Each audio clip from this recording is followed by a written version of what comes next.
I am Bill Rochelle, Editor-at-Large for American Bankruptcy Institute.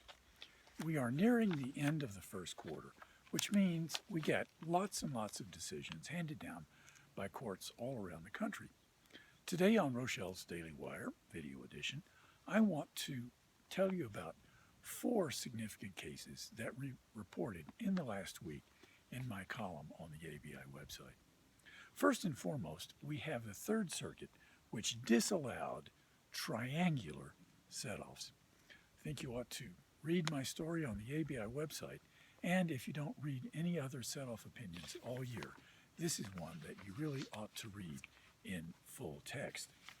Next, we have a case which I hope goes to the Seventh Circuit, because when it does, it will, one way or the other, broaden the circuit split about the automatic termination of the automatic stay 30 days after a repeat filing.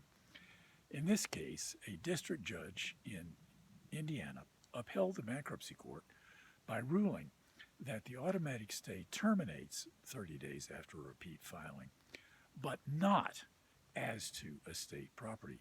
As I said, there is an existing circuit split, and it would be very nice if the Seventh Circuit were to weigh in on this issue one way or the other. Next, we have a decision by a bankruptcy judge in Maryland who made an important ruling regarding the newly revised or newly enacted Subchapter 5 for small business debtors.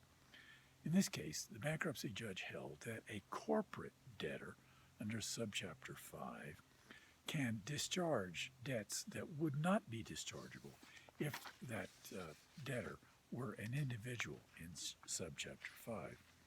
And finally, we have a decision from bankruptcy judge in Charleston, West Virginia, telling us, and this is important, that service of a summons and complaint by certified mail return receipt requested actually can be an inferior method of service that is more likely not to get personal jurisdiction over the defendant.